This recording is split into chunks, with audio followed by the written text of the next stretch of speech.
Hello dear student, welcome back to JDC classes और pharmacist marathon series में आज HEP subject में हम आपका हीमोपोएटिक्स एंड लिम्फेटिक सिस्टम से रिलेटेड आपके प्रीवियस ईयर फार्मासिस्ट के क्वेश्चन को सॉल्व करेंगे। काफी इंपॉर्टेंट है, ब्लड हो गया, लिम्फेटिक सिस्टम हो गया, हर एग्जाम में आपका, हर फार्मासिस्ट एग्जाम में यहाँ से क्वेश्चन जरूर देखने को मिलते हैं। काफी इंपॉर्टेंट होने वाला हमारा आज का सेशन जो है। तो चलिए आज स्टार्ट करते हैं। आपका फर्स्ट क्वेश्चन जो आपके प्रीवियस ईयर में आपसे ब्लड चैप्टर से क्वेश्चन पूछा गया है। तो देखिए सबसे पहला क्वेश्चन देखते हैं, हम लोग जल्दी से सॉल्व करेंगे, सबको कमेंट करके बताना है उसके आंसर को।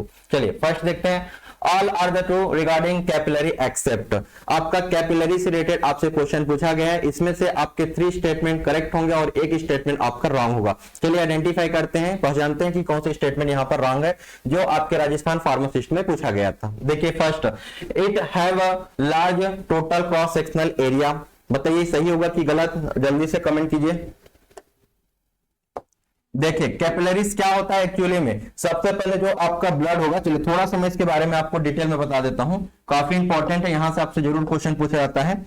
जैसे ये आपका हार्ट है, समझ लीजिए ये आपका हार्ट, और हार्ट से आउटा के थ्रू, यहां से जो आउटा है, जो आपका लार्जेस्ट आर्टरी होता है, आउटा क्या होता है, लार्जेस्ट आर्टरी, यहां से जो आपका ऑक्सीजनेटेड ब्लड है, फिर आउटा के थ्रू किसमें इंटर करता है, आपके आर्टरी में इंटर करेगा। आर्टरी के बाद फिर आर्टरी की फिर ब्रांचेस होंगी, जो स्मॉलेस्ट होगी आपके आर्टरी से, इसको बोलते हैं आर्ट्रियोल्स।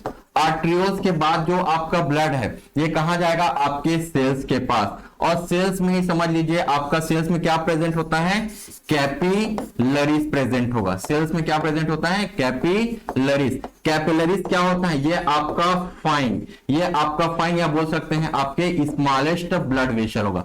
सबसे स्मॉलेस्ट ब्लड वेसल कौन होता है, कैपिलरी ब्लड वेसल।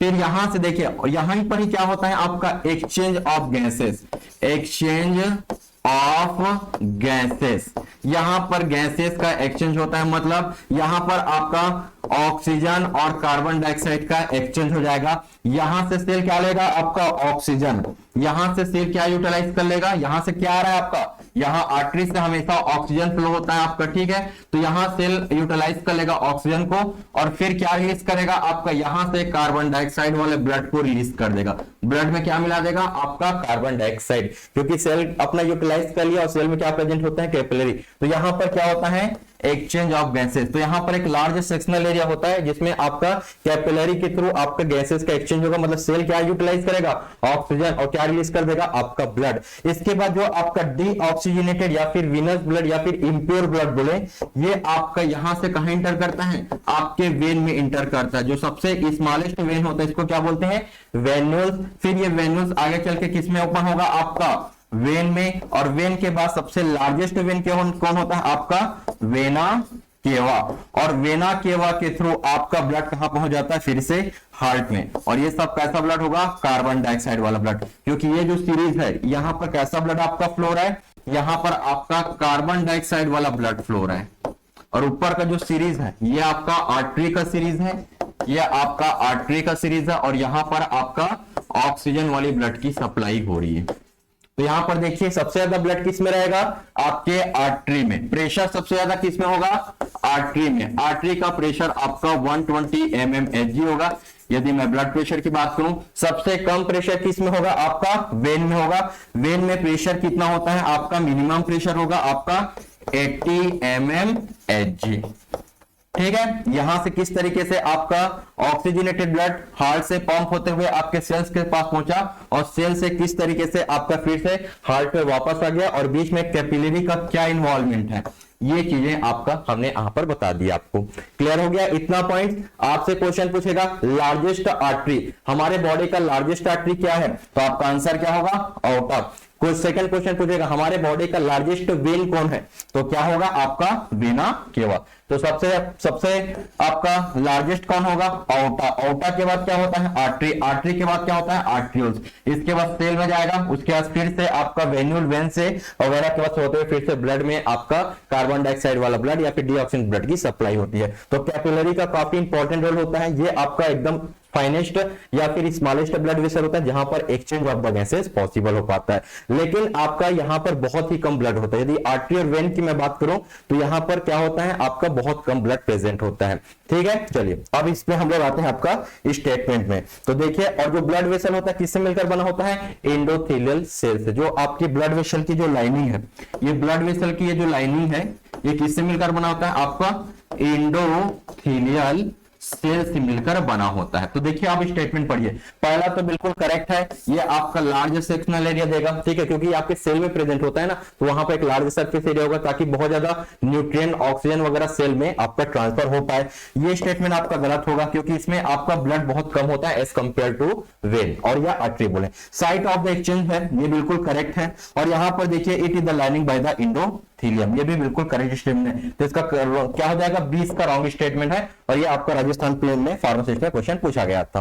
ठीक है, देख सकते हैं इसी कैपिलरी में हाईली परमेबल होता है आपका कैपिलरी, और इसी कैपिलरी से देखिए आपका न्यूट्रिएंट, ऑक्सीजन वगैरह की सप्लाई होती है आपके सेल्स को, और सेल फिर रिलीज करता है कार्बन डाइऑक्साइड, और उसको किसमें डाल दिया जाता है? वेन में। इस तरीके से आपका एक्सचेंज होता है आपके वेस्कुलर सिस्टम में। और कैपिलरीज स्मॉलेस्ट ब्लड वेसल होता है वेस्कुलर सिस्टम का, ये बात याद रखना। देखना आपको थोड़ा बहुत चोट लगेगा यहाँ पर, ठीक है, यहाँ पर इंजरी हो गया, थोड़ा बहुत खरोच आ गया, चोट आ गया, तो आपको बहुत कम क्या होता है? ब्लड का लॉस होता है। लेकिन सपोज आप यहाँ पर जो दिख रहा है आपको ये वाला नस, ठीक है, जो ग्रीन कलर का, आप इसको कट करोगे तो बहुत ज्यादा ब्लड लॉस होगा, क्योंकि ये वेन है। और यहाँ पर क्या है आपका? यहाँ पर आपका कैपिलरीज है सेल्स के बीच में। चलिए नेक्स्ट क्वेश्चन देखते हैं। Element that is not found in the blood is, जल्दी से कमेंट करके बताइए इनमें से कौन सा एलिमेंट है जो आपके ब्लड में प्रेजेंट नहीं होता। ये आपका आरआरबी रेलवे फार्मासिस्ट 2015 का क्वेश्चन है। चलिए कमेंट कीजिए क्या होगा आपका। देखिए आपके ब्लड में क्या क्या प्रेजेंट होगा? आपके ब्लड में आपका आयरन प्रेजेंट होगा, हीमोग्लोबिन में तो प्रेजेंट होता है हीमोग्लोबिन, तो हीमोग्लोबिन में आपका हीम तो आयरन तो प्रेजेंट होता है, साथ ही साथ उसमें क्या होता है? सोडियम पोटेशियम होता है, सोडियम हो गया, पोटेशियम हो गया, ये सब चीज आपके ब्लड के प्लाज्मा वाले पार्ट में प्रेजेंट होता है। ब्लड के प्लाज्मा वाला पार्ट जो कि आपका ब्लड का फ्लूइडिक पार्ट होगा, फ्लूइड वाला पार्ट होगा, क्योंकि ब्लड में आपका लगभग आपका 55% क्या प्रेजेंट होता है? आपका प्लाज्मा। ठीक है, ब्लड में फ्लूइडिक पार्ट होता है 55%, और इसी प्लाज्मा में 90% आपके वाटर प्रेजेंट होंगे, और साथ ही साथ इसमें कुछ आपके आयंस प्रेजेंट होते हैं। ठीक है, लाइक आपका इसमें कॉपर प्रेजेंट होगा, मैग्नीशियम प्रेजेंट होगा, सोडियम प्रेजेंट होगा, कैल्शियम प्रेजेंट होगा, मैग्नीशियम प्रेजेंट होगा। तो ये सब आपके मिनरल्स भी प्रेजेंट होते हैं आपके प्लाज्मा वाले पार्ट में। और बाकी आपका जो 45% होता है, इसमें आपका आरबीसी, WBC और प्लेटलेट्स प्रेजेंट होते हैं, प्लेटलेट्स प्रेजेंट होंगे। ये आपका 45% को कवर करता है ब्लड का, 55% प्लाज्मा वाला पोर्शन कवर करता है जो कि फ्लूइडिक पार्ट होता है, ये उसका सेलुलर पार्ट होता है आपका ब्लड का। और इसमें से प्लाज्मा में 90% तो वाटर होगा, बाकी 10% में आपके कुछ प्लाज्मा प्रोटीन प्रेजेंट होते हैं, साथ ही साथ आपके सोडियम, पोटेशियम, मैग्नीशियम, मिनरल्स और प्रेजेंट होते हैं। बट वहां पर आपका क्रोमियम प्रेजेंट नहीं होगा। तो इसका आंसर क्या आ जाएगा? सी करेक्ट आंसर होगा, क्योंकि आपके ब्लड में क्रोमियम प्रेजेंट नहीं होता है। राइट, चलिए अब नेक्स्ट क्वेश्चन को सॉल्व करते हैं। चलिए नेक्स्ट, द प्लेटलेट्स को थ्रोम्बोसाइट भी बोलते हैं, और यही आपके क्लॉटिंग के लिए रिस्पॉन्सिबल होता है। राइट, चलिए देखिए आपका next question, platelets contain an enzyme. Platelet का मतलब समझ गया, प्लेटलेट मतलब जो ब्लड क्लॉटिंग प्रोसेस में हेल्प करता है, उसी का नाम क्या है? थ्रोम्बोसाइट। तो platelets contain an enzyme which has an important role in the clotting of the blood। जैसे मैंने अभी बताया कि प्लेटलेट का काफी इंपॉर्टेंट रोल होता है ब्लड के क्लॉटिंग में। अब क्वेश्चन देखिए, this enzyme is the known as. तो आपका प्लेटलेट एक एंजाइम होता है जिसका क्लॉटिंग में काफी इंपॉर्टेंट रोल होता है, इसका आपको नाम बताना है। इसको कोलिनेस्टेरेज बोलेंगे, कोई से रिलेशन भी लग रहा है। दूसरा देखिए ट्रांसएमिनेज, नहीं ऐसा कुछ भी नहीं है। डीकार्बोक्सिलेज नहीं होगा, क्या होगा आपका? थ्रोम्बोकाइनेज। तो इसका करेक्ट आंसर क्या होगा? थ्रोम्बोकाइनेज। इसको कोरिलेट भी आप कर सकते हो चीजों को। थ्रोम्बोकाइनेज है और यहां पर प्लेटलेट है, तो प्लेटलेट का दूसरा नाम क्या है आपका? थ्रोम्बोसाइट। इसी का दूसरा नाम क्या है? यदि मैं बात करूं प्लेटलेट का, यदि मैं नेम की बात करूं तो इसको हम लोग थ्रोम्बोसाइट। तो इसी से आप कोरिलेट कर सकते हैं। थ्रोम्बोसाइट मतलब जो थ्रोम्बो किससे रिलेटेड होता है? आपका प्लेटलेट या फिर क्लॉटिंग से रिलेटेड होता है, और यहां पर भी क्या है आपका? थ्रोम्बोकाइनेज। तो यही इसका करेक्ट आंसर होगा। देखिए इसका एक्सप्लेनेशन हम लोग और भी अच्छे से समझते हैं चीजों को। देखिए थ्रोम्बोकाइनेज बोलो या फिर थ्रोम्बोप्लास्टिन या फिर थ्रोम्बोकाइनेज। जैसे किसी को इंजरी हो गया, ठीक है, सपोज कहीं पर कट लगा हमारे बॉडी में कहीं पर कट लगेगा हमारे स्किन पे, तो तुरंत ही वहां पर क्या एक्टिवेट होता है? आपका प्लेटलेट एक्टिवेट होगा और ये क्या रिलीज कर देता है, आपका थ्रोम्बोप्लास्टिन या फिर बोलो आपका थ्रोम्बोकाइनेज, और यही फिर आगे चल के कैल्शियम के साथ कॉम्प्लेक्स फॉर्म करता है। कैल्शियम आपके मिनरल जो कि आपका 4th नंबर का क्लॉटिंग वेक्टर है, इसके साथ ये क्या करता है, कॉम्प्लेक्स फॉर्म करता है। और जो आपका प्रोथ्रोम्बिन है जो कि एक्चुअली में इनएक्टिव स्टेट में होता है नॉर्मल कंडीशन में, लेकिन जैसे ही आपका थ्रोम्बोप्लास्टिन या थ्रोम्बोकाइनेज का कॉम्प्लेक्स फॉर्म होता है कैल्शियम मिनरल्स के साथ, तो ये तुरंत ही एक्टिवेट हो जाता है और क्या बना लेता है, थ्रोम्बिन में कन्वर्ट हो जाता है। और जैसे ही थ्रोम्बिन आपका एक्टिव होगा, थ्रोम्बिन आगे चल के आपका फाइब्रिनोजन जो कि आपका फाइब्रिनोजन को किसमें कन्वर्ट कर देता है, फाइब्रिन में कन्वर्ट कर देता है। ये फाइब्रिनोजन कहां बनता है, आपकी लीवर में, याद रखना है। क्लॉटिंग फैक्टर फाइब्रिनोजन कहां बनता है, लीवर में। और ये थ्रोम्बिन है, ये फाइब्रिनोजन को क्या बना देता है, फाइब्रिन। और फाइब्रिन इस तरीके से आपका एक नेटवर्क स्ट्रक्चर बनाता है जिसमें आपका जो ब्लड के कंपोनेंट है आरबीसी डब्ल्यूबीसी, ये इसमें ट्रैप हो जाते हैं और ब्लड क्या हो जाता है, क्लॉट हो जाता है। यही आपका ब्लड प्रोसेस का मैकेनिज्म है, जिसमें काफी इंपॉर्टेंट होता है आपका थ्रोम्बोकाइनेज या फिर इसी का दूसरा नाम क्या है, थ्रोम्बोप्लास्टिन। क्लियर हुआ इतना चीजें। और सबसे इंपॉर्टेंट चीज यहाँ पर कौन सा विटामिन चाहिए इस प्रोसेस के लिए, ब्लड क्लॉट करने के लिए, विटामिन के। कौन सा आयन चाहिए, कौन सा मिनरल चाहिए पूछेगा, ब्लड क्लॉट करने के लिए कौन सा मिनरल चाहिए, तो आपको आंसर करना है कैल्शियम। ठीक है, कैल्शियम चाहिए मिनरल में, विटामिन में विटामिन के, और फैक्टर में क्या चाहिए आपको, प्लेटलेट चाहिए। ठीक है, ब्लड कंपोनेंट में क्या चाहिए, प्लेटलेट्स। चलिए नेक्स्ट क्वेश्चन को आप सॉल्व करते हैं। Next, which is the descriptive name for the clotting factor 10। जो टोटल कितने होते हैं क्लॉटिंग में, चलिए इसका भी आंसर कीजिए जल्दी से एक बार कमेंट करके, क्या आंसर होगा। फैक्टर 10 को क्या बोलते हैं, ब्लड क्लॉटिंग में टोटल ब्लड क्लॉटिंग टोटल में आपका 13 फैक्टर होंगे। कितने फैक्टर होते हैं, 13 फैक्टर। इसमें से जो 6 नंबर का फैक्टर होगा वो एग्जिस्ट नहीं करता है, 6 नंबर का कोई भी एग्जिस्ट नहीं करेगा। ठीक है, उसका जो एग्जिस्टिंग होगा वो आपका नहीं है आज के टाइम पे। ठीक है, बट काउंट में हम लोग जरूर काउंट करते हैं, तो देखोगे तो 12 रहेगा, उसमें 6 आपका मिसिंग होगा। ठीक है, तो इसमें आपसे पूछ रहा है कि 10th नंबर को क्या बोलते हैं, तो 10 मतलब पावर। ठीक है, कैसे याद रखोगे, पावर याद रखना है। तो पावर मतलब क्या इसमें दिख रहा है, ये वाला ईस्टवर्ड पावर फैक्टर। ठीक है, 10 से आपको याद रखना, 10 क्या होगा, पावर से रिलेटेड होगा। ठीक है, तो ईस्टवर्ड पावर फैक्टर। ठीक है, इस तरीके से आपको याद रखना है।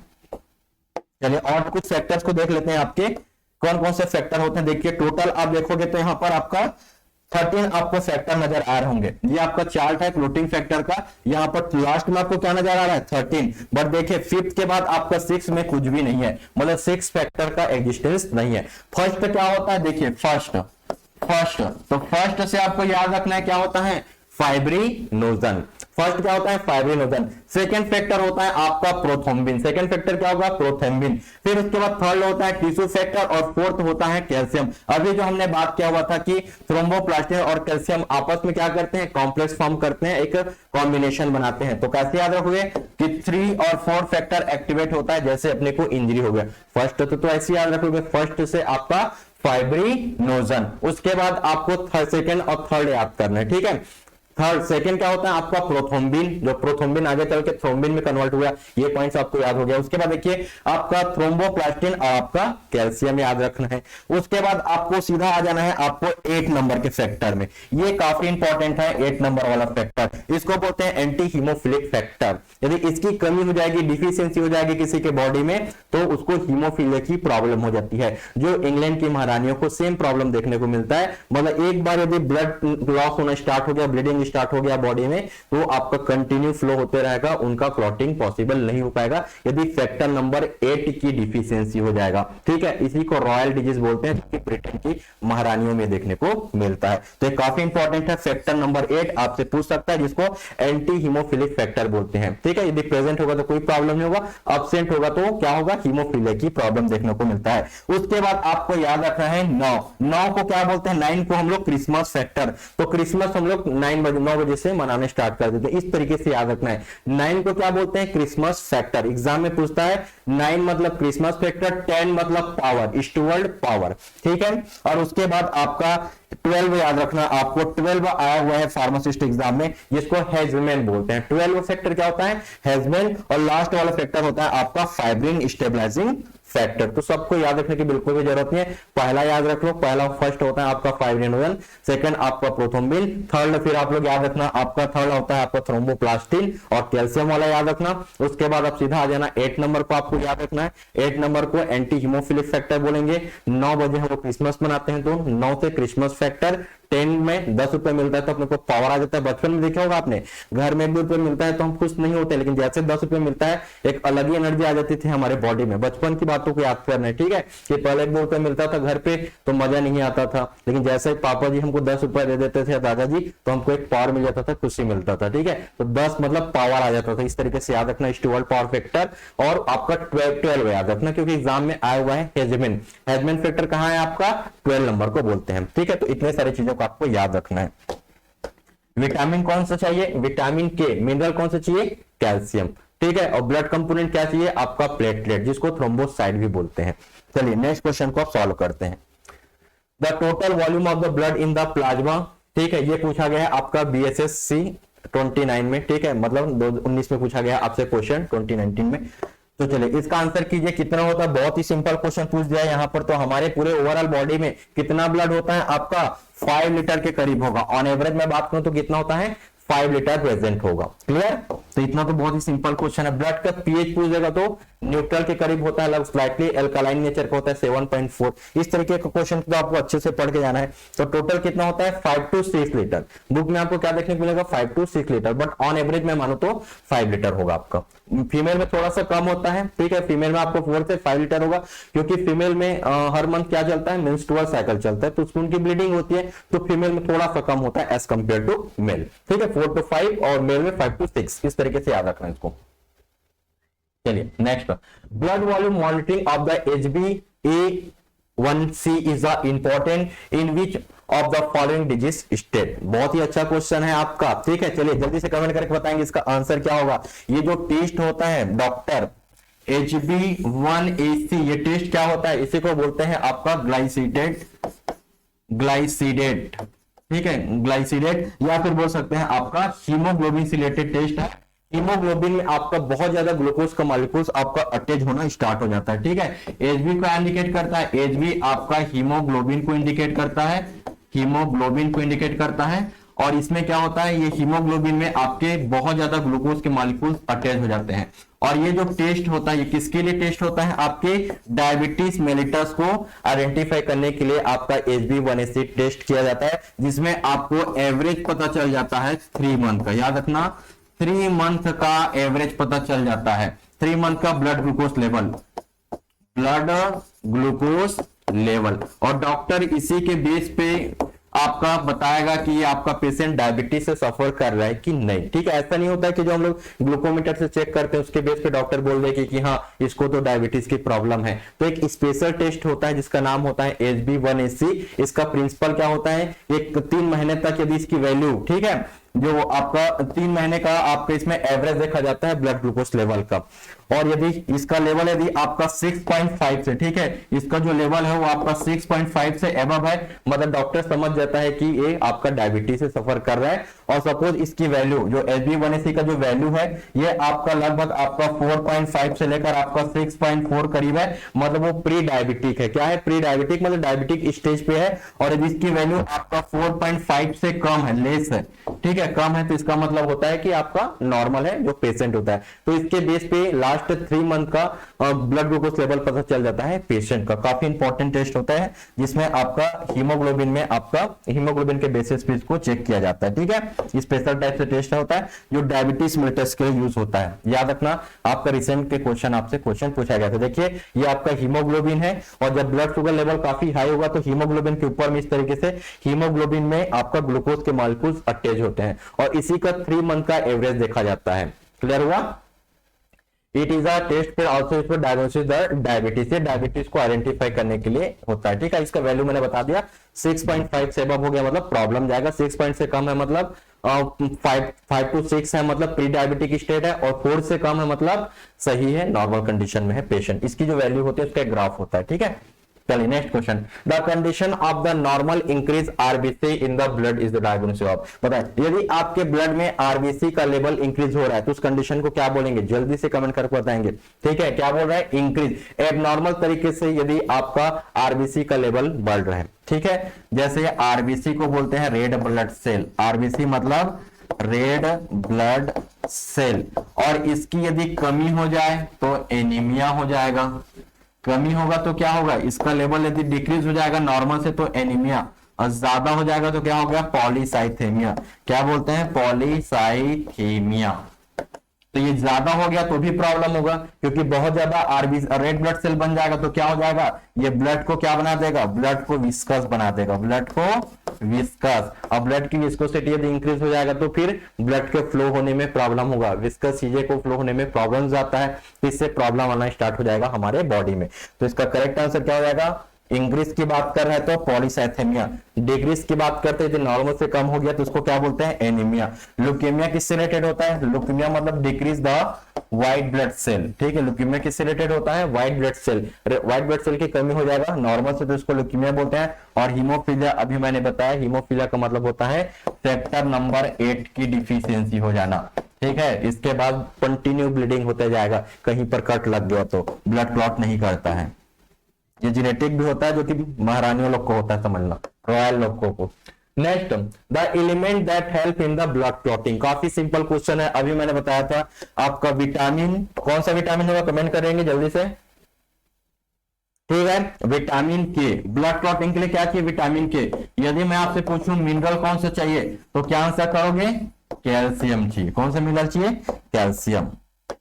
चलिए नेक्स्ट क्वेश्चन चाहिए, विटामिन डी किसके चाहिए, विटामिन डी बोन के लिए चाहिए। ठीक है, विटामिन डी बोन में जो आपके कैल्शियम है तो कैल्शियम के एब्जॉर्प्शन में हेल्प करता है आपका विटामिन डी जो है। विटामिन ए किसके लिए चाहिए, आपका आंखों की रोशनी के लिए चाहिए। ठीक है, आंखों के लिए काफी इंपॉर्टेंट होता है आपका विटामिन ए, नहीं तो नाइट ब्लाइंडनेस की प्रॉब्लम हो जाती है विटामिन ए की डिफिशियंसी होने की वजह से। जेरोप्थेल्मिया, नाइट ब्लाइंडनेस का प्रॉब्लम देखने को मिलता है विटामिन ए की डिफिशियंसी से। चलिए नेक्स्ट क्वेश्चन को देखते हैं आपको, Which organ has the dual blood supply? Next question पूछा गया आपका, जल्दी से कमेंट करके बताइए ऐसा कौन सा ऑर्गन है जिसमें दो तरीके का ब्लड वेसल की सप्लाई होती है। ठीक है, आर्टरी वेन तो सब में होगा लेकिन डुअल सप्लाई होता है, ये क्वेश्चन पूछ रहा है। पैंक्रियास होगा, टेस्टिस होगा कि डियोडिनम, क्या होगा, जल्दी से आंसर करेंगे।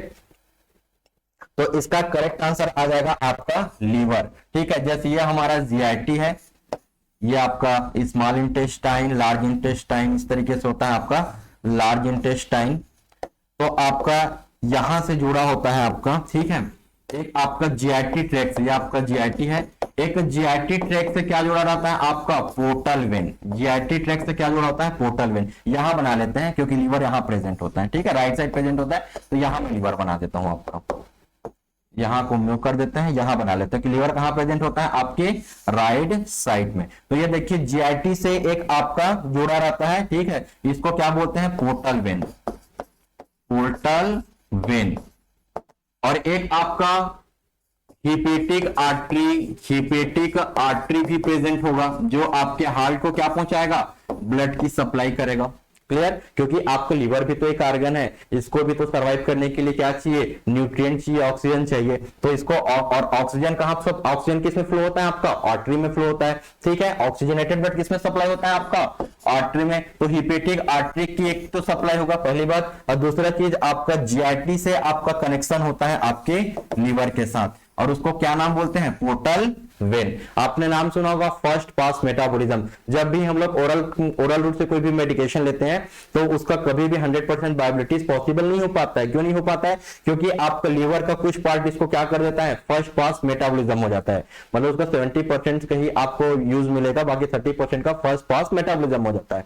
और उसी को हम लोग पेरेंटल रूट से देते हैं तो फर्स्ट पास मेटाबॉलिज्म बाईपास हो जाता है। ये चीज आपने फार्माकोलॉजी में जरूर पढ़ा होगा, तो यही है आपका। ठीक है, जो भी चीज आप खाओगे उसका कुछ पार्ट पहले कहां पहुंचता है, लीवर, और लीवर के बाद फिर कहां पहुंचता है आपके ब्लड में। मतलब लीवर को क्रॉस करना होता है, तो लीवर में कैसे जाएगा आपका, ठीक है, पोर्टल वेन के थ्रू।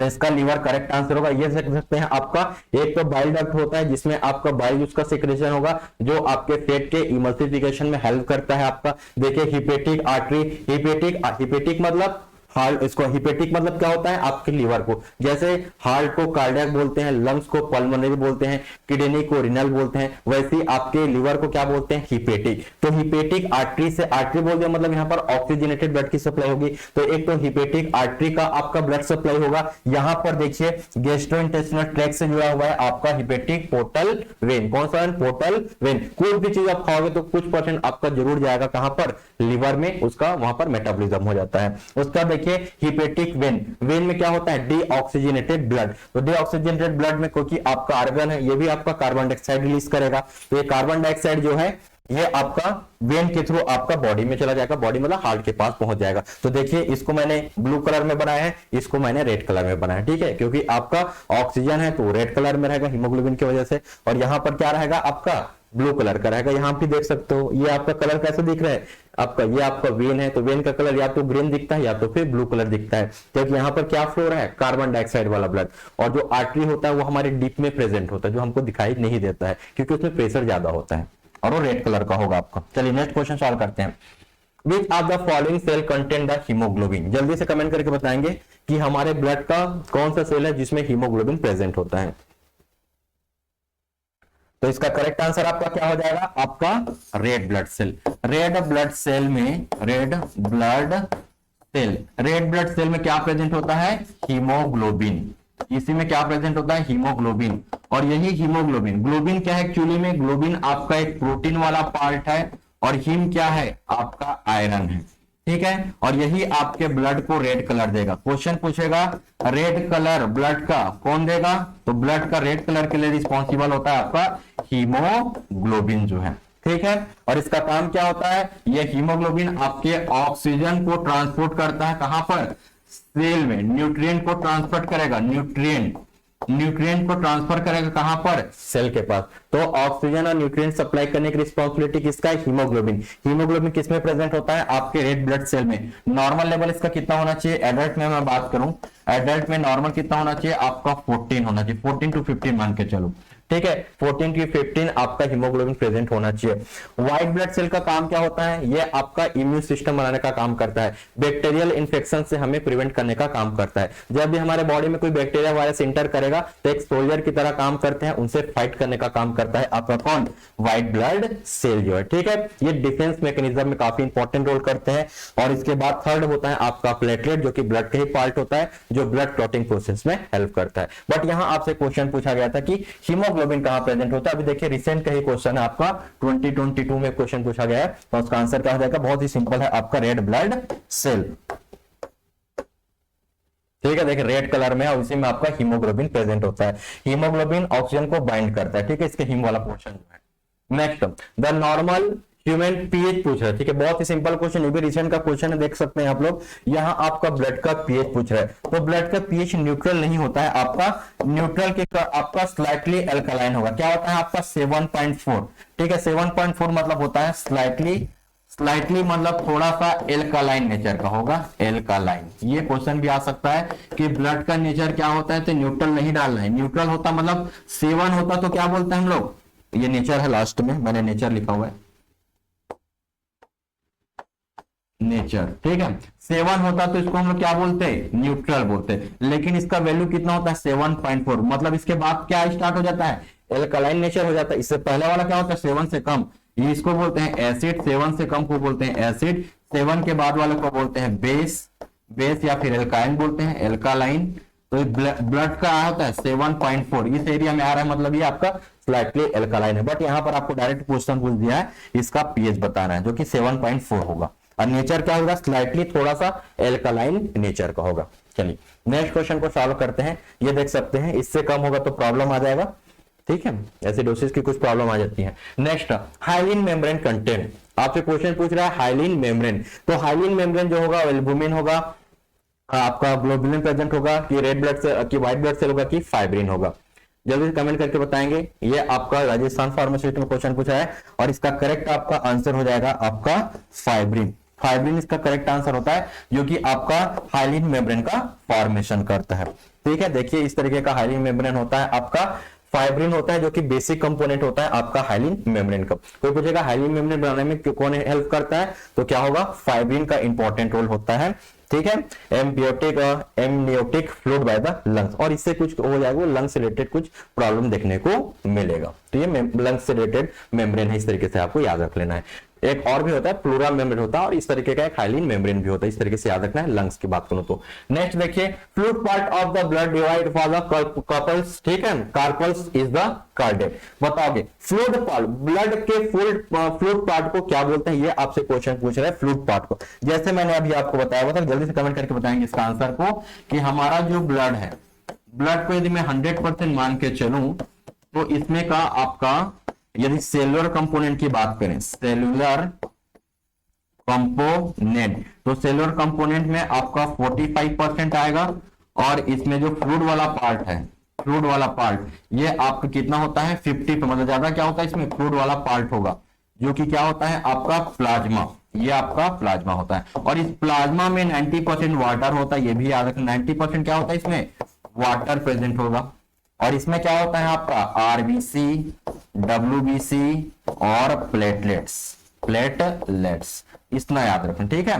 100% मान के चलो तो ज्यादा क्या है इसमें फ्लूइड वाला पार्ट है 55%, और उस प्लाज्मा में 90% वाटर प्रेजेंट होता है, बाकी 10% में आपके, बाकी इसका जो 10% है, इस 10% में आपके प्लाज्मा प्रोटीन प्रेजेंट होते हैं, ठीक है, एल्ब्यूमिन, ग्लोबुलिन प्रोटीन प्रेजेंट होता है, और कुछ मिनरल्स भी प्रेजेंट होते हैं, सोडियम, पोटेशियम, मैग्नीशियम, ये सब प्रेजेंट होते हैं। तो आपसे क्वेश्चन क्या पूछ रहे हैं कि फ्लूइड पार्ट पूछ रहा है, ठीक है। ब्लड के फ्लूइड पार्ट को हम लोग क्या बोलते हैं, तो ब्लड के फ्लूइड पार्ट को प्लाज्मा बोलते हैं। कई बार आपने ब्लड बैंक में जाके देखा होगा, कई लोग को तो एकदम रेड कलर का पॉकेट आपको देखने को मिलेगा, कई जगह आपको एक येलो कलर का पॉकेट देखने को मिलता है। तो येलो कलर का क्या होता है, ब्लड बैंक में जाओगे तो 2 तरीके से होता है, तो बोलते हैं कि इसको क्या चढ़ाया जा रहा है, प्लाज्मा का थेरेपी। क्या चल रहा है, प्लाज्मा थेरेपी, क्योंकि हमारे किसी के बॉडी में भी सफिशिएंट अमाउंट में आरबीसी हो गया, प्लेटलेट हो गया, और आपका डब्ल्यूबीसी प्रेजेंट होगा, जिसको और भी एक्स्ट्रा तो नहीं चढ़ा सकते ना उसके बॉडी में, तो उसको सिर्फ क्या चढ़ाते हैं, आपका प्लाज्मा चढ़ाया जाता है, ठीक है। जैसे किसी की बॉडी में प्लाज्मा की डिफिशियंसी होगा तो उसको सिर्फ प्लाज्मा ही चढ़ाया जाता है, ना कि आपका होल ब्लड। यदि रेड कलर का होगा तो समझ लेना कि उसको पूरा ब्लड का चढ़ाया जा रहा है, ठीक है। और यदि सिर्फ प्लाज्मा नजर आएगा तो समझ, येलो कलर का नजर आएगा तो समझ लेना कि उसको प्लाज्मा चढ़ाया जा रहा है, मतलब प्लाज्मा थेरेपी हो रहा है वहां पर। चलिए नेक्स्ट क्वेश्चन को सॉल्व करते हैं। Lymphocyte account for the what percentage of the leucocyte in the normal adult, बताइए कितना होगा इसका, पूछ रहा है आपका। लिम्फोसाइट, लिम्फोसाइट क्या होता है आपका, ये जो लिम्फोसाइट है ये किसका होता है, आपका पार्ट होता है, it is the part of white blood cell, white blood cell का पार्ट होता है, जो कि, और इसमें क्या पूछ रहा है, परसेंटेज पूछ रहा है ल्यूकोसाइट्स का, तो कितना हो जाएगा आपका 30% इसका करेक्ट आंसर होगा। और भी देख लेते हैं इसके पार्ट को, काफी इंपॉर्टेंट क्वेश्चन है। देखिए ये आपका व्हाइट ब्लड सेल का हम लोग यहाँ पर परसेंटेज देख रहे हैं। व्हाइट ब्लड सेल में देखिए बेसोफिल बहुत कम होता है, बेसोफिल कितना होता है आपका 0.5 से लेकर 1%। ये हम लोग क्या डिस्कस कर रहे हैं, आपका व्हाइट ब्लड सेल का परसेंटेज डिस्कस करें, जिसमें सबसे कम आपको क्या नजर आ रहा है, आपका बेसोफिल 0.5 से लेकर 1% होगा। इसके बाद थोड़ा सा ज्यादा क्या होता है आपका इसिनोफिल, ये आपका 2 से लेकर 4% तक प्रेजेंट होता है।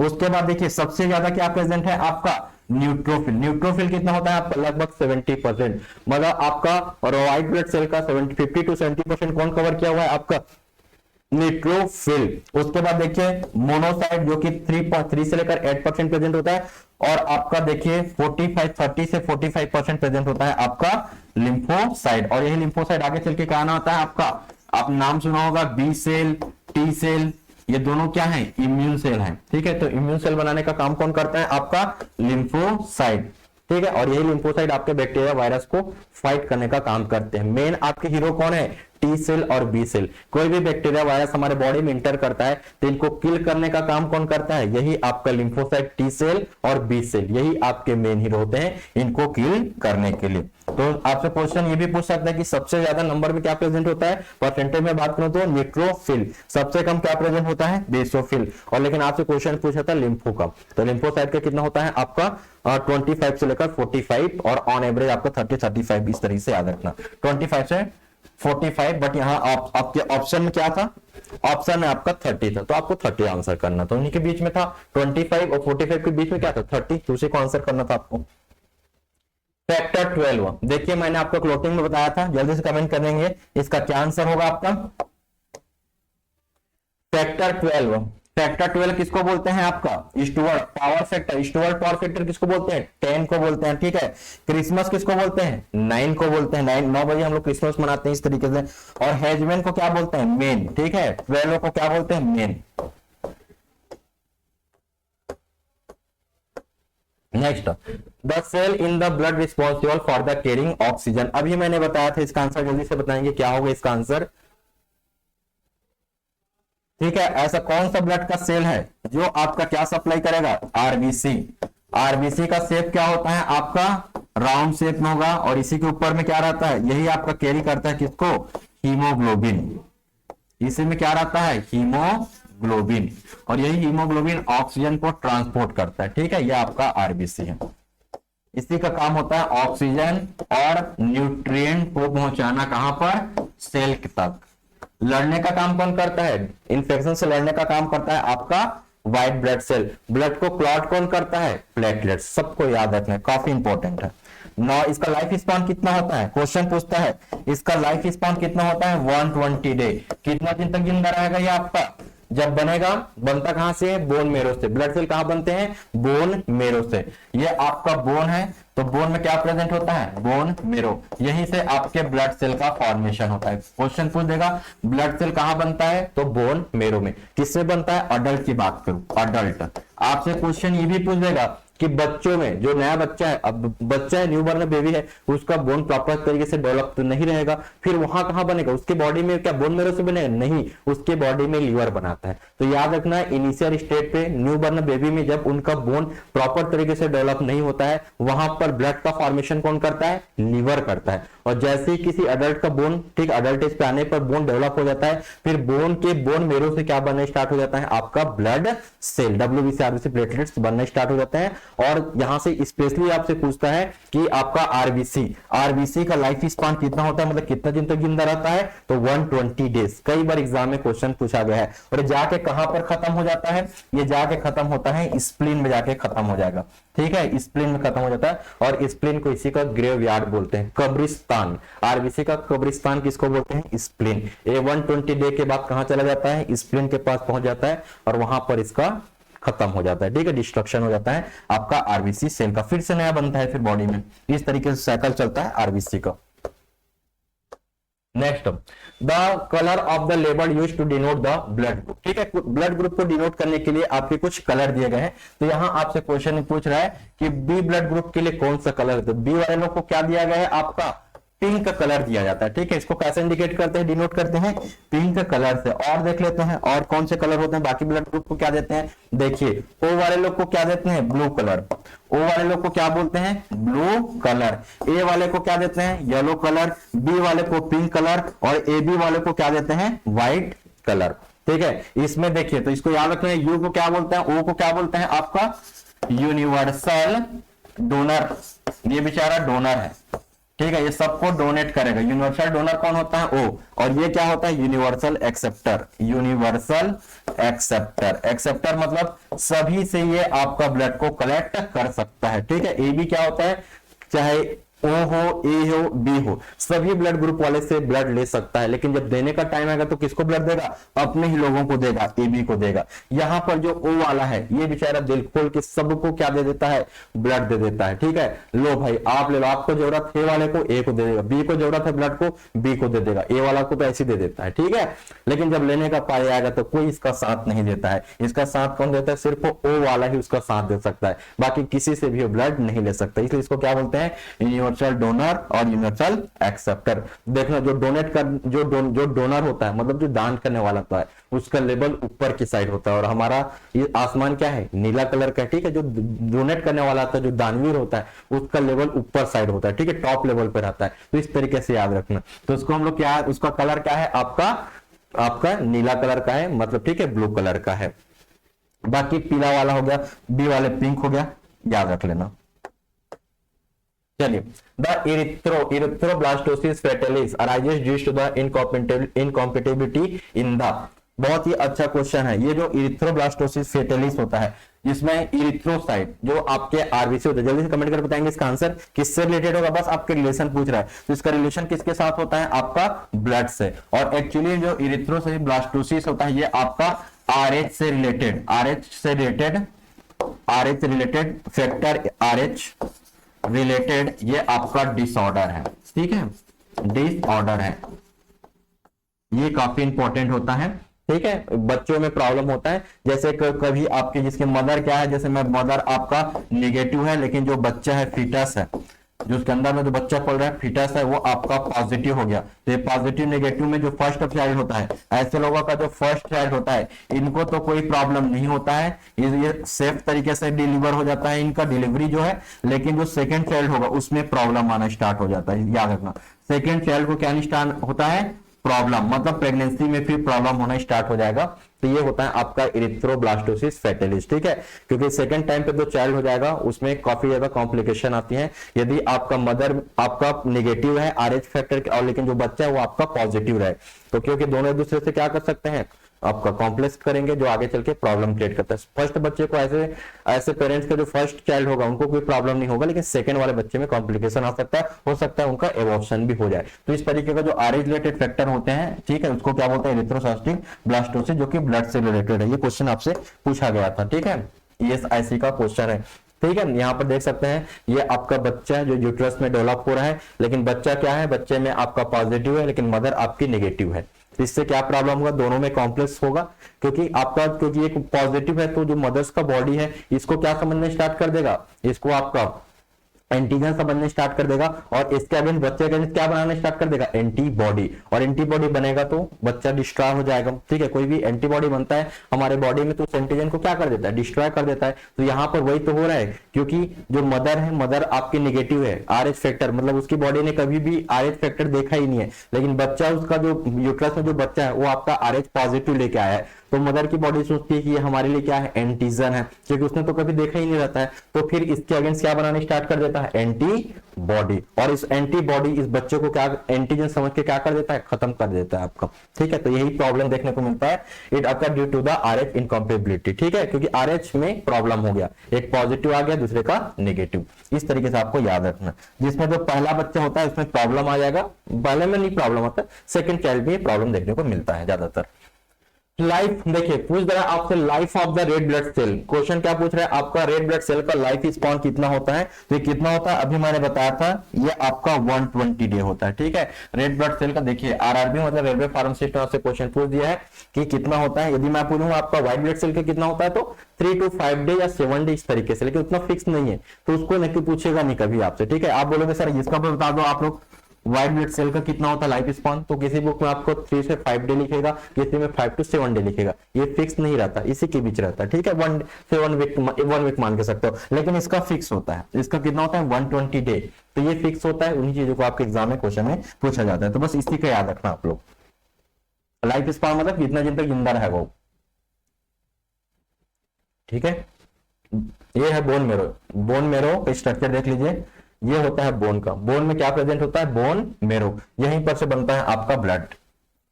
Blood pressure is regulated by the all except, ठीक है। हमारे बॉडी में ब्लड प्रेशर को रेगुलेट करने वाला मैकेनिज्म आपसे क्वेश्चन पूछ रहा है, जल्दी से कमेंट करके बताएंगे क्या इसका ऑप्शन होगा आपका।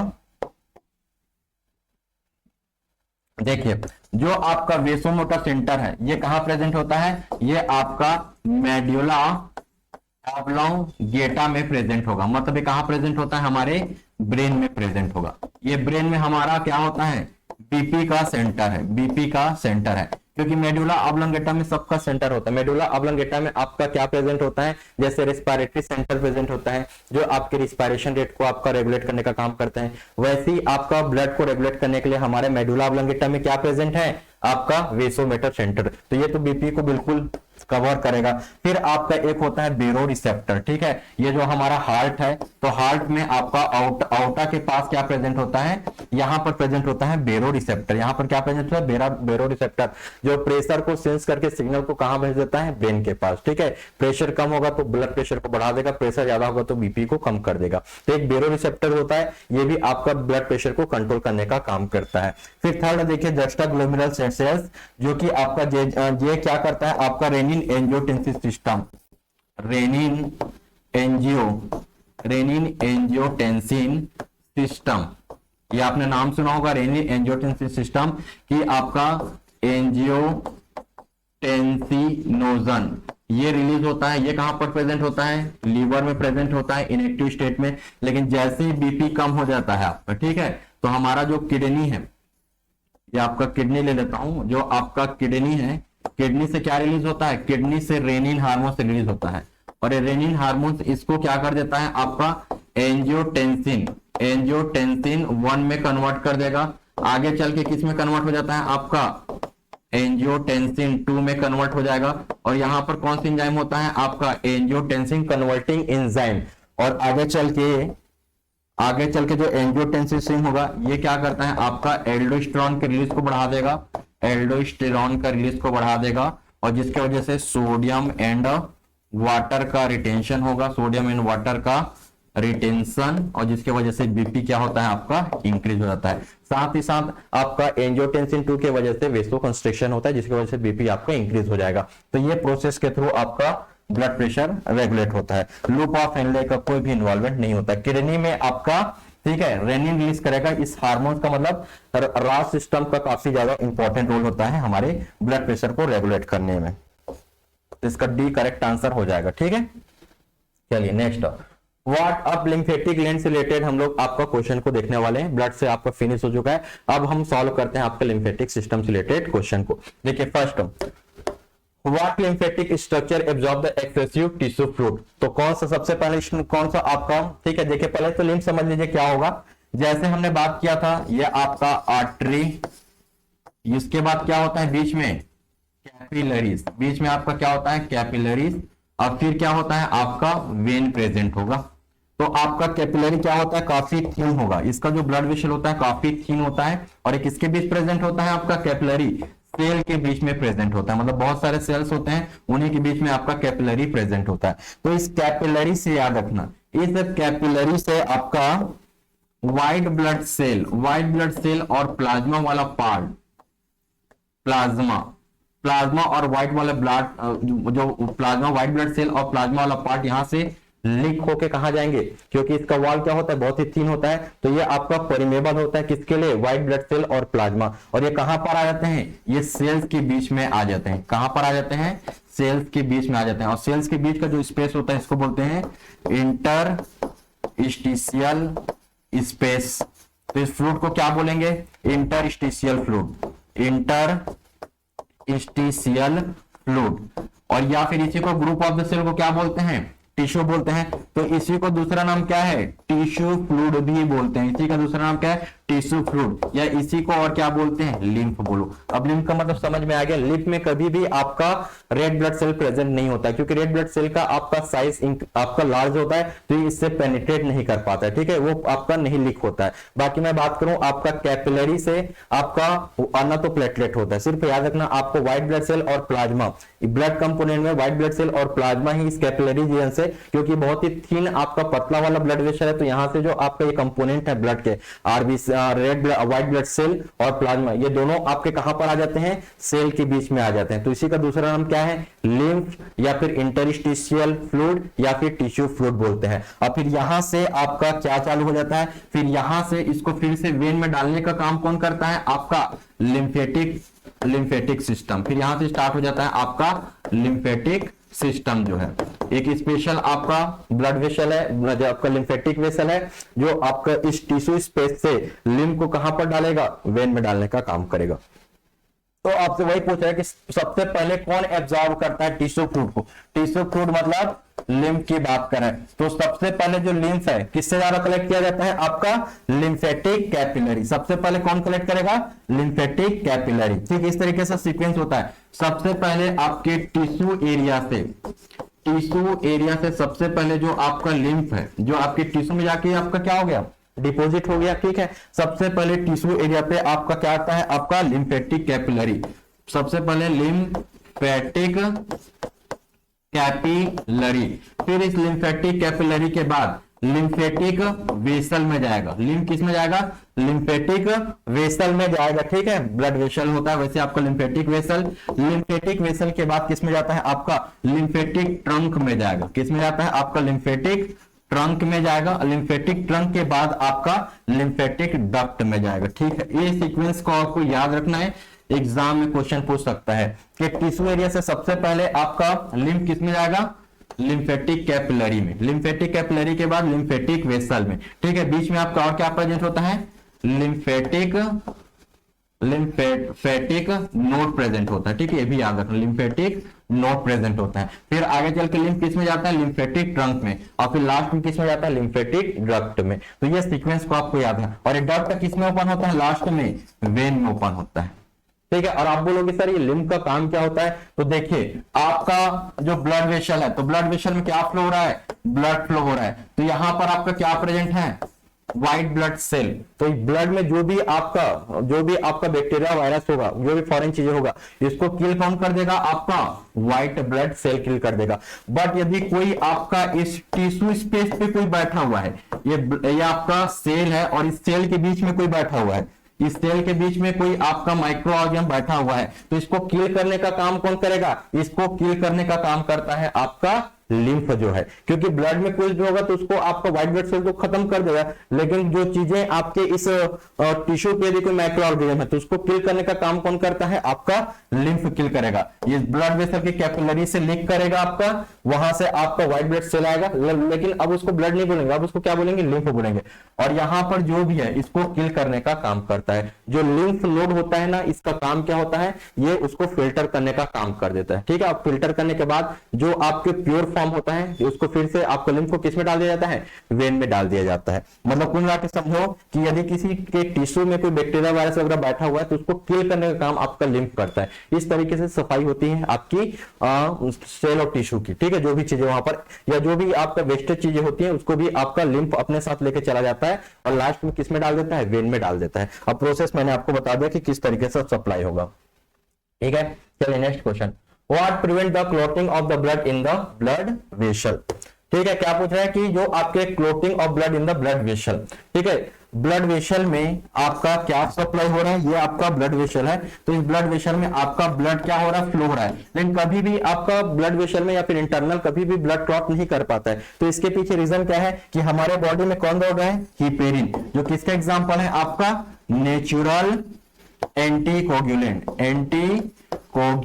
ये नेचुरल एंटीकोगुलेंट का एग्जांपल होता है, ठीक है। और ये कहां पर बनता है, आपके लीवर में बनता है। इसी के वजह से क्या है, हमारे बॉडी में कभी ब्लड क्लॉट नहीं कर पाता है। स्मूथली तरीके से आपका ब्लड फ्लो हो रहा है ब्लड वेसल में, क्योंकि इसके पीछे कौन दौड़ रहा है, आपका हिपेरिन। और हिपेरिन आपके ब्लड को क्लॉट होने नहीं देता है हमारे बॉडी के अंदर में। यदि हिपेरिन काम करना बंद कर दे तो ब्लड क्लॉट होना स्टार्ट हो जाता है, ठीक है। तो ये इसका करेक्ट आंसर हो जाएगा। फाइब्रिनोजन तो आपका क्लॉटिंग फैक्टर है, फाइब्रिनोजन होगा, थ्रोम्बिन, प्रोथ्रोम्बिन, इनके वजह से ब्लड आपका क्लॉट होता है, ये आपके क्लॉटिंग फैक्टर होते हैं। लेकिन हमारे बॉडी के अंदर में कभी भी आपका क्लॉट नहीं होना चाहिए ब्लड, तो इसको प्रिवेंट करने के लिए क्या है हमारे बॉडी में, हिपेरिन बनता है। फाइब्रिन भी क्या होता है, आपका क्लॉटिंग फैक्टर है, राइट। चलिए,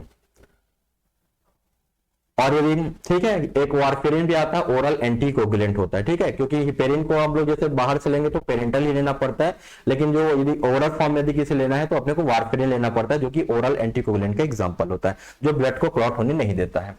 विच of the following statement is the correct about the tissue plasmin activator. चलिए नेक्स्ट आपसे टिश्यू प्लाज्मिन एक्टिवेटर से रिलेटेड आपसे क्वेश्चन पूछा गया है।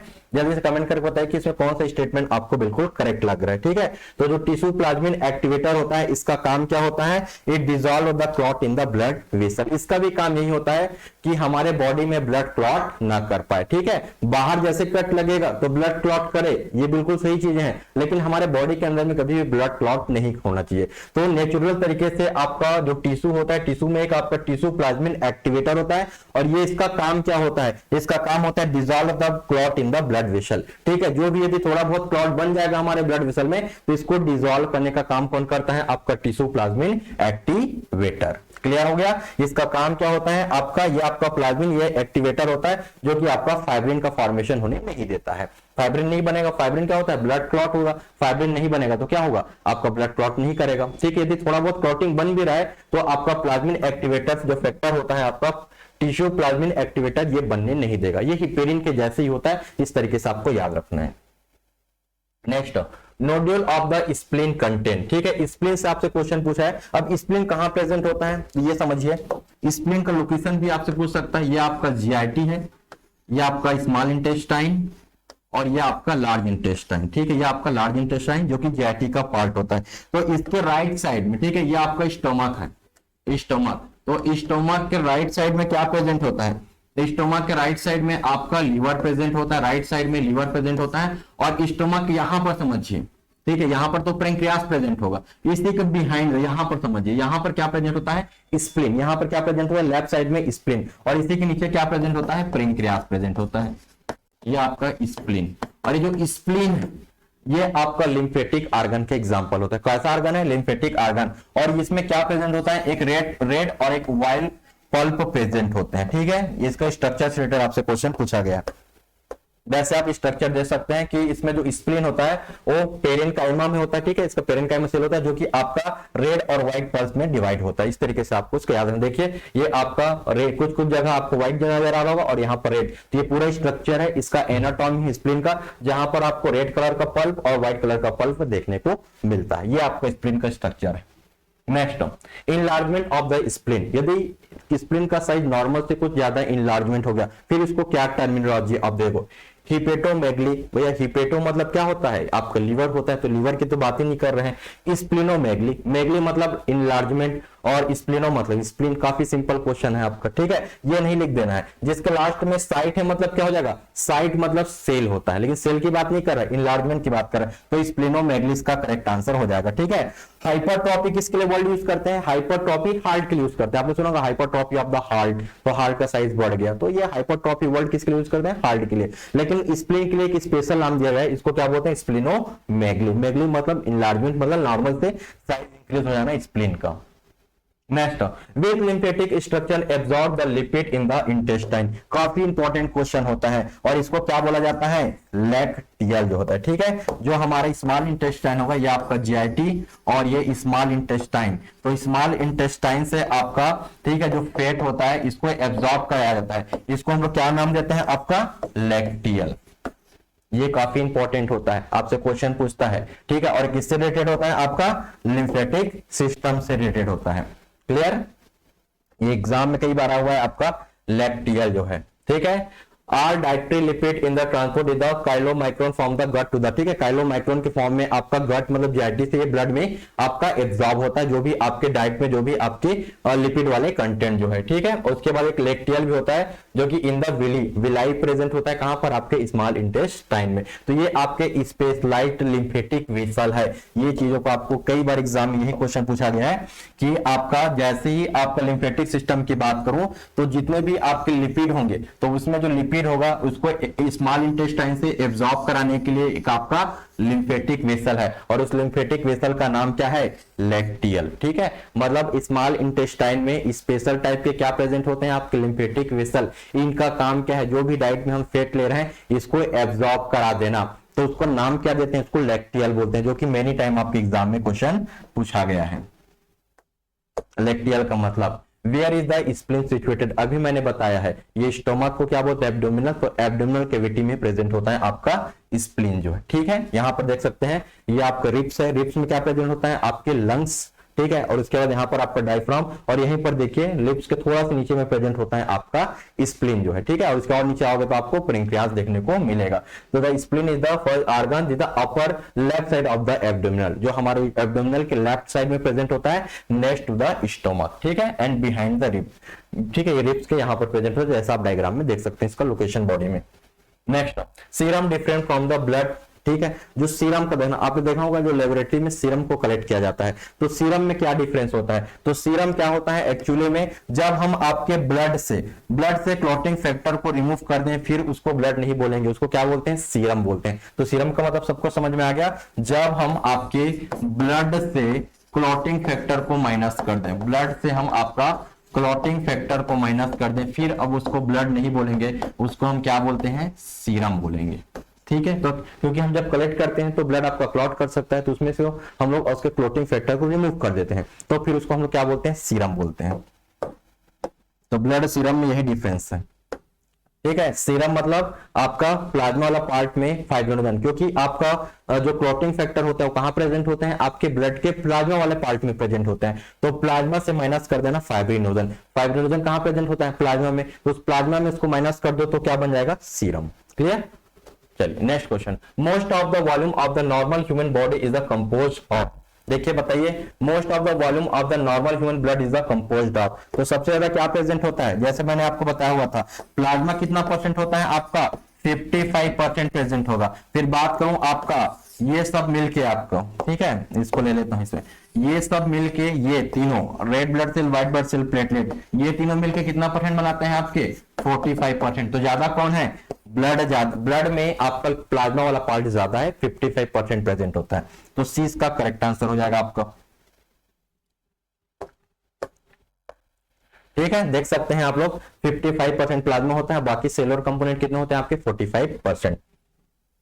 और भी थोड़ा देख सकते हो आप लोग, जिसमें व्हाइट ब्लड सेल और प्लेटेड मिल का ओनली 4% होते हैं, और ज्यादा क्या होता है आपका 41% आपका रेड ब्लड सेल प्रेजेंट होता है। ठीक है, मतलब ब्लड में प्लाज्मा के बाद दूसरा नंबर किसका आता है, रेड ब्लड सेल, और व्हाइट ब्लड सेल प्लेटलेट मिलकर 4% का फॉर्मेशन करते हैं।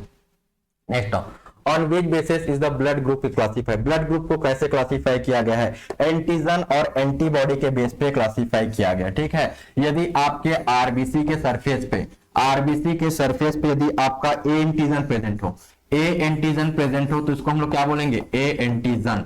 तो इसको हम लोग क्या बोलेंगे कि इस पेशेंट का ब्लड ग्रुप ए है। यदि आरबीसी के सरफेस पे, आरबीसी के सरफेस पे आपका बी एंटीजन प्रेजेंट है, कैसा प्रेजेंट है, बी एंटीजन प्रेजेंट है, तो क्या बोलेंगे, इस पेशेंट का ब्लड ग्रुप क्या है, बी है। और यदि किसी के आरबीसी के सरफेस पे दोनों प्रेजेंट है, ठीक है, ए भी प्रेजेंट है और बी भी प्रेजेंट है, ए और बी दोनों एंटीजन प्रेजेंट है, तो इसका कौन सा ब्लड ग्रुप बोलेंगे, इसको ए बी बोलेंगे।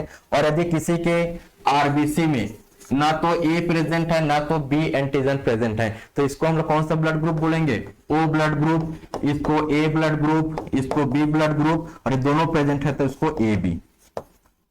क्लियर। और जो एंटीजन होगा इसके अपोजिट क्या होता है, एंटीबॉडी होता है। जो एंटीजन होता है इसके अपोजिट क्या होता है, एंटीबॉडी। जैसे ए एंटीजन है, ए ब्लड ग्रुप वाले में ए एंटीजन है, तो इसके अपोजिट एंटीबॉडी क्या होगा, बी होगा। यहां पर देखिए ए बी, इसमें आपका बी एंटीजन है, तो इसमें कौन सा एंटीबॉडी प्रेजेंट होगा, आपका ए एंटीबॉडी प्रेजेंट होगा। मतलब एंटीजन एंटीबॉडी दोनों एक दूसरे से अपोजिट होते हैं। ए एंटीजन प्रेजेंट होगा तो एंटीबॉडी क्या प्रेजेंट होगा, बी होगा। बी एंटीजन प्रेजेंट होगा तो एंटीबॉडी ए प्रेजेंट होगा। जिसमें दोनों प्रेजेंट है, दोनों एंटीजन प्रेजेंट होगा तो उसमें कोई भी एंटीबॉडी प्रेजेंट नहीं होगा। ए बी में कोई भी एंटीबॉडी प्रेजेंट नहीं होता। इसके पास कोई भी एंटीजन नहीं है तो इसके पास दोनों तरीके का एंटीबॉडी प्रेजेंट होता है। इसके पास एंटीबॉडी ए एंटीबॉडी बी दोनों प्रेजेंट होते हैं। क्लियर हो गया। चलिए नेक्स्ट क्वेश्चन को देखते हैं। Which type of the blood is a universal donor, मैंने बताया हुआ था यूनिवर्सल डोनर किसको बोलते हैं, ओ के पास कोई भी एंटीजन नहीं है तो किसी को भी चढ़ा दो कोई फर्क पड़ने वाला नहीं है, किसी के साथ रिएक्शन नहीं करेगा, तो ओ इसका करेक्ट आंसर हो जाएगा आपका। विच ऑफ द फॉलोइंग विटामिन, कौन सा विटामिन क्लॉटिंग के लिए रिस्पॉन्सिबल होता है, बहुत ही सिंपल क्वेश्चन है, कमेंट करके बताएंगे। इसका करेक्ट आंसर क्या हो जाएगा आपका, विटामिन के। इसका करेक्ट आंसर होगा विटामिन के, जो हमने डिस्कस किया था। Which of the following factor is known as the anti haemophilic factor, मैंने बताया हुआ था आपको, जल्दी से कमेंट करके बताएंगे इसका आंसर क्या होगा। इसका करेक्ट आंसर हो जाएगा आपका फैक्टर नंबर 8 आएगा। ठीक है, फैक्टर नंबर 8 की डिफिशियंसी हो जाएगा तो ब्लड क्लॉट नहीं करेगा, कंटिन्यू ब्लीडिंग होते रहेगा, जो कि आपके इंग्लैंड की महारानियां विक्टोरिया में ये सब देखने को मिला होती है, जेनेटिक डिसऑर्डर भी है। Clumping of cell is the known as, clumping मतलब क्या होता है, जल्दी से कमेंट करके बताएंगे। क्लंपिंग मतलब होता है जब आपका एंटीजन और एंटीबॉडी आपस में, यदि किसी को हम लोग क्या कर लेंगे, अपोजिट ब्लड ग्रुप दे दें हम लोग, इससे क्या हो जाता है, ब्लड आपका क्लॉट कर जाएगा। ठीक, ब्लड क्लॉट नहीं करेगा, ब्लड आपका एग्लूटिनेशन हो जाएगा। एंटीजन और एंटीबॉडी की जब रिएक्शन हो जाएगा तो जिसके वजह से ब्लड क्या करता है, क्लॉट कर जाता है। ठीक है, सपोज कोई आपका ए वाला है, कोई आपका ए बी वाला ब्लड ग्रुप का है और इसको हमने क्या दे दिया आपका, ठीक है, चलिए इसका एग्जांपल नहीं लेते हैं।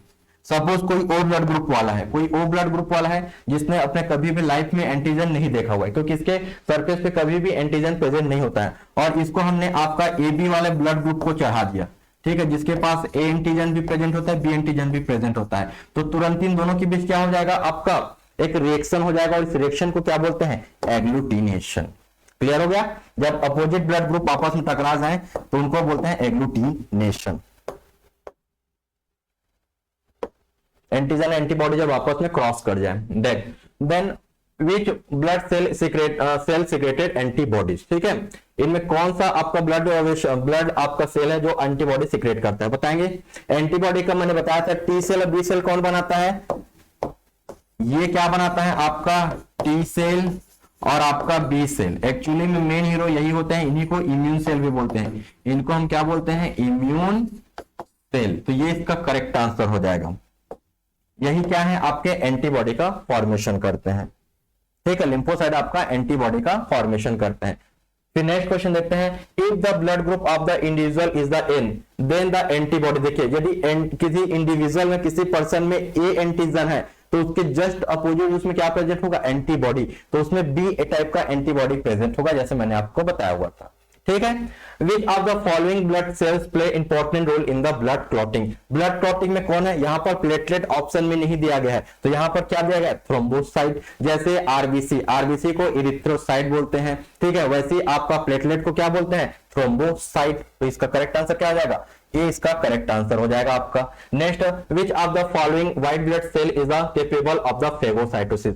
फेगोसाइटोसिस मतलब होता है आपका सेल को इंगल्फ कर देना। ठीक है, फेगोसाइटोसिस मतलब होता है सेल को इंगल्फ कर देना, डाइजेस्ट कर देना। तो ये काम किसका होता है, आपका लिम्फोसाइट। लिम्फोसाइट का यही काम होता है, फेगोसाइटिक। जो भी आपके डेड बॉडी होती है, ठीक है, सेल्स को, जो हमारे जो बैक्टीरिया वायरस हो गया, इन सबको इंगल्फ करने का काम कौन करता है, आपका फेगोसाइटोसिस। तो लिम्फोसाइट इसका करेक्ट आंसर हो जाएगा।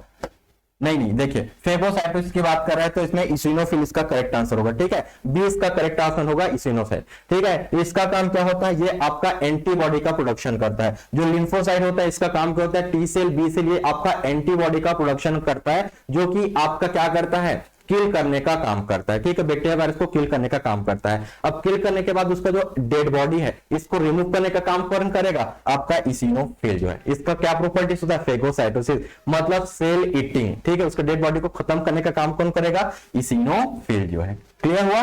फिर देखिए, platelet are the form from the what type of the cells. जो आपका प्लेटलेट होता है, जो आपका ब्लड क्लॉटिंग रिस्पॉन्सिबल होते हैं, तो ये आपके कौन से सेल से फॉर्म होते हैं। तो इसका करेक्ट आंसर क्या हो जाएगा, आपका मेगाकैरियोसाइट सेल से मिलकर बना होता है। सिंपल से याद रखना है कि जो आपका प्लेटलेट होगा वो किस सेल से मिलकर बनता है, आपका मेगाकैरियोसाइट सेल से मिलकर बना होता है। ठीक है, और बाकी ब्लड का पूरा प्रोडक्शन कहां पर होता है, आपके बोन मेरो में, डब्ल्यूबीसी, आरबीसी, ये सब का, लेकिन स्पेशल टाइप के सेल्स में ये बनते हैं। फिर देखिए, ग्रेवयार्ड ऑफ द आरबीसी पूछ रहा है। आरबीसी का ग्रेवयार्ड किसको बोलते हैं, मतलब आरबीसी का कब्रिस्तान किसको बोलते हैं। 120 डे के बाद आपका आरबीसी कहां जाके खत्म हो जाता है, स्प्लीन में जाके खत्म हो जाता है। क्लियर। चलिए नेक्स्ट क्वेश्चन को डील करते हैं आप लोग का। If A blood sample is taken for the DNA testing which type of the RBC would exam. काफी इंपॉर्टेंट क्वेश्चन है, जल्दी से कमेंट कीजिए। और एक बात मैंने आपको बता देता हूं कि आपका आरबीसी और आपका प्लेटलेट्स, इसमें दोनों में क्या प्रेजेंट नहीं होता है, न्यूक्लियस प्रेजेंट नहीं होता है। इन दोनों में न्यूक्लियस प्रेजेंट नहीं होगा। अब न्यूक्लियस प्रेजेंट नहीं होगा तो ना तो इनके पास डीएनए होगा, ठीक है, इनके पास डीएनए भी नहीं होगा। तो ये तो आपसे पूछ रहा है कि यदि हमने ब्लड सैंपल कलेक्ट कर लिया है और उसमें डीएनए को टेस्ट करना है, तो क्या हम उसका आरबीसी या प्लेटलेट ले सकते हैं, क्या नहीं ले सकते, क्योंकि आरबीसी प्लेटलेट में न्यूक्लियस प्रेजेंट नहीं होता है। न्यूक्लियस कहां प्रेजेंट, और न्यूक्लियस में क्या प्रेजेंट होता है, डीएनए। तो हमेशा क्या सेलेक्ट करते हैं हम लोग, आपका व्हाइट ब्लड सेल। और व्हाइट ब्लड सेल को क्या बोलते हैं, ल्यूकोसाइट। ल्यूकोसाइट मतलब व्हाइट ब्लड सेल। तो इसके पास क्या होता है, न्यूक्लियस प्रेजेंट होता है। तो डीएनए एग्जामिनेशन में हम लोग ब्लड यदि कलेक्ट करेंगे, ब्लड सैंपल, तो वहां पर हम लोग इसको चेक करेंगे, ना कि उसका आरबीसी और प्लेटलेट्स को, क्योंकि उनके पास तो न्यूक्लियस ही नहीं है आपका, right. Next, what is the name of the iron containing protein that give the red blood vessel their color। सबसे सिंपल क्वेश्चन है, क्या बोल रहा है आपका आयरन, आयरन कंटेनिंग प्रोटीन। तो ये आपका ग्लोबुलिन क्या हो गया, प्रोटीन, हीम मतलब आयरन, हीम मतलब आयरन, और इसी की वजह से ब्लड को क्या मिलता है, रेड कलर, जो हमने डिस्कस किया हुआ था। तो इसका correct answer haemoglobin. Next, ratio of volume of the RBC to the whole blood volume is known as. जल्दी से कमेंट करके बताएंगे कि पूरे ब्लड में आरबीसी का रेशियो को क्या बोला जाता है। तो इसको क्या बोलते हैं, इसका स्पेशल नाम है, इसको हम लोग बोलते हैं आपका हीमेटोक्रिट बोलते हैं, ठीक है।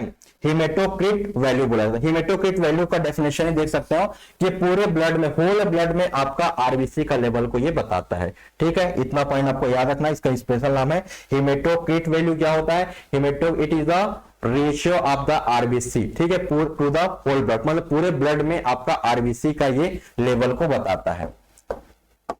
और जैसे आरबीसी की कमी हो जाएगी, ठीक है, तो इसका मतलब क्या होता है एनीमिया की प्रॉब्लम होगी, क्योंकि आरबीसी में हीमोग्लोबिन प्रेजेंट होता है, मतलब हीमोग्लोबिन का भी लेवल कम हो जाएगा, आयरन का भी लेवल कम हो जाएगा, तो ऑक्सीजन कैरिंग कैपेसिटी भी कम हो जाएगी। क्योंकि आरबीसी का काम क्या होता है, आरबीसी के पास ही आपका हीमोग्लोबिन प्रेजेंट होता है और हीमोग्लोबिन में ही आपका ऑक्सीजन कैरिंग कैपेसिटी होगा। तो किसी के में आरबीसी का वॉल्यूम कम है तो इसका मतलब क्या है, उसमें ऑक्सीजन की कमी है, हीमोग्लोबिन की कमी होगी, और जिसकी वजह से उसको फटीगनेस लगेगा, थकान महसूस होगा थोड़ा सा काम करने पर। तो इस स्टेप को मेजर करते हैं। देखिए इसका नॉर्मल कितना होना चाहिए, यदि हम आपका टेस्ट कर रहे हैं, आपका हीमोटोक्रिट टेस्ट कर रहे हैं, तो मेन में इसका नॉर्मल वैल्यू 40 से 45% होना चाहिए, और वुमेन में आपका 36 से आपका 48% होना चाहिए, ठीक है। फिर देखिए Which of the following is the largest lymphoid organ? Largest lymphoid organ इनमें से कौन सा है, तो आपका स्प्लीन करेक्ट आंसर हो जाएगा, ठीक है। ये लिम्फेटिक ऑर्गन की बात करें, ये जितने भी आपके टॉन्सिल हो गया जो कि ये फेरिंक्स के पास प्रेजेंट होता है, आपका बोन स्प्लीन भी क्या होता है, स्प्लीन भी आपका लिम्फोइड ऑर्गन होगा, और ये बोन और ये थाइमस भी याद रखना, थाइमस यहाँ प्रेजेंट होता है चेस्ट में, ये भी आपका लिम्फोइड ऑर्गन होता है। तो इसमें से सबसे लार्जेस्ट कौन होता है, स्प्लीन, इसका करेक्ट आंसर हो जाएगा, ठीक है। इन सब में आपका स्प्लीन लार्जेस्ट ऑर्गन होगा। Next, the lymphocytes secreted by the cytotoxic T lymphocyte increase the activity of, इसका जल्दी से कमेंट करके बताएंगे इसका आंसर क्या होगा, और इसका करेक्ट आंसर होगा आपका मैक्रोफेजेस इसका करेक्ट आंसर हो जाएगा, ठीक है। आगे चल के ये भी इम्यून सिस्टम का पार्ट होता है। नेक्स्ट देखिए, विच sequence best describe the flow of the lymphatic through the lymphatic system. मैंने आपका लिम्फेटिक वाला जब स्टार्ट हुआ था हमारा क्वेश्चन, वहां से मैंने इसका आपको एक सीक्वेंस बताया था कि सबसे पहले लिम्फ किस में जाता है आपका, सबसे पहले कैपिलरी में जाएगा, कैपिलरी के बाद वेसल में जाता है, उसके बाद ट्रंक में जाएगा, उसके बाद डक्ट में जाएगा। तो ये सीक्वेंस आपका बिल्कुल करेक्ट है जो हमने डिस्कस किया हुआ था इससे पहले वाले क्वेश्चन में, ठीक है। लिम्फ कैपिलरी, लिम्फ नोड के बाद लिम्फ वेसल और लिम्फ ट्रंक, और फिर इस तरीके से आपका किस में पहुंच जाता है, वेन में पहुंच जाता है आपका लिम्फ जो है। नेक्स्ट देखिए, which is the not the function of the lymphatic system. तो यहाँ पर जल्दी से कमेंट करके बताएंगे कि लिम्फेटिक सिस्टम का काम नहीं है। पहला देखिए, एक डिजीज के लिए इंपॉर्टेंट होता है, बिल्कुल करेक्ट है, क्योंकि लिम्फ के पास क्या होता है आपका व्हाइट ब्लड सेल जो कि आपका किल करने का काम करेगा, ये तो बिल्कुल करेक्ट होगा। इट प्रोड्यूस द लिम्फोसाइट, बिल्कुल टी सेल का प्रोडक्शन करता है, टी सेल जो कि आपका लिम्फोसाइट है, जो कि आपका बैक्टीरिया वायरस से को किल करने का काम करता है। It deliver oxygen to the cell, ये काम होता है आरबीसी का, ये काम किसका होता है, आरबीसी का, और लिम्फ में तो आरबीसी प्रेजेंट ही नहीं होता, तो यही इसका करेक्ट आंसर होगा, ठीक है। नॉट पूछ रहा है ना, तो डिसीज का करेक्ट आंसर हो जाएगा। Next, lymph carry the digested and एब्जॉर्बेड fat, ठीक है, फ्रॉम। तो देखिए जो लिम्फ होता है, तो लिम्फ में हमारा जो स्मॉल इंटेस्टाइन होता है, स्मॉल इंटेस्टाइन में क्या प्रेजेंट होता है, special type of the lymphatic vessel, जो कि आपके फैट के एब्जॉर्प्शन के लिए रिस्पॉन्सिबल होता है। तो इसका करेक्ट आंसर क्या होगा, उसको क्या बोलते हैं हम लोग, आपका लेक्टियल, और लेक्टियल कहां प्रेजेंट होता है, आपके स्मॉल इंटेस्टाइन में, ठीक है। The T lymphocyte and B lymphocyte are the major cell of the, ये दोनों इम्यून सेल है जो कि इम्यूनिटी प्रोवाइड करते हैं, यही मेन हीरो होते हैं जो कि फाइट करने का काम करते हैं। तो इसका करेक्ट आंसर क्या होगा, जल्दी से कमेंट करके बताएंगे। इसका करेक्ट आंसर आपका हो जाएगा, ये आपका किसका पार्ट होता है, आपका ये आपका लिम्फ नोड का पार्ट होता है, ठीक है। लिम्फ नोड क्या करता है, लिम्फ नोड आर द, इसका इसमें टी सेल बी सेल करते हैं जो कि फिल्टर करने का काम करता है, ठीक है। लिम्फ पे जो भी बैक्टीरिया वायरस पैथोजन होंगे इनको किल करने का काम करता है आपका, इनको किल करने का काम करेगा आपका लिम्फ नोड है, ठीक है। तो आपसे क्वेश्चन पूछेगा कि बैक्टीरिया वायरस को लिम्फ से फिल्टर करने का काम कौन करता है, तो लिम्फ नोड, क्योंकि लिम्फ नोड के पास टी सेल बी सेल होता है जो कि आपका इम्यून सेल है जो कि इनको फाइट करते हैं, ठीक है। Next, tonsil is located in which portion of the body. Tonsil आपका यहाँ प्रेजेंट होता है, कई बार देखना आपको, आप कुछ भी चीज ठंडा उंडा खाएंगे तो आपको कई बार क्या होता है, यहाँ पर गले में एक दर्द स्टार्ट हो जाता है, ठीक है, तो बोलते हैं ना हमारा टॉन्सिल बढ़ गया। तो कहाँ पर प्रॉब्लम होता है, ये आपका रिस्पायरेटरी ट्रैक्ट मतलब आपके फेरिंग्स में प्रॉब्लम है। देखिए इसको पेरिटाइन टॉन्सिल, ये जो आप माउथ ओपन करेंगे तो इस तरीके से आपको दिखेगा साइड में, तो यही इसी का लेवल, इसी में आपका इन्फ्लेमेशन हो जाएगा, सूजन हो जाएगा, जिसकी वजह से टॉन्सिल की प्रॉब्लम आती है, जो कि फेरिंग्स का पार्ट होता है। किसका पार्ट होता है, फेरिंग्स, और फेरिंग्स किसका पार्ट होता है, आपका रिस्पायरेटरी सिस्टम का। चलिए डियर स्टूडेंट, तो ये हमने आपका कंप्लीट आपका एक्सप्लेन किया, आपका हमने यहाँ पर आपका 50 क्वेश्चन एक्सप्लेन किया लिम्फेटिक सिस्टम और आपके हीमोपोएटिक मतलब ब्लड से रिलेटेड हमने आपके 50 इंपॉर्टेंट क्वेश्चन जो आपके प्रीवियस ईयर फार्मासिस्ट एग्जाम में क्वेश्चन पूछे गए थे, काफी इंपॉर्टेंट होता है, जरूर इनको एक बार अच्छे से प्रैक्टिस करके जाना है, अपकमिंग एग्जाम में जरूर यहाँ से आपसे क्वेश्चन पूछे जाएंगे। और आई होप आपको आज का सेशन बहुत अच्छा लगा होगा। Thank you so much.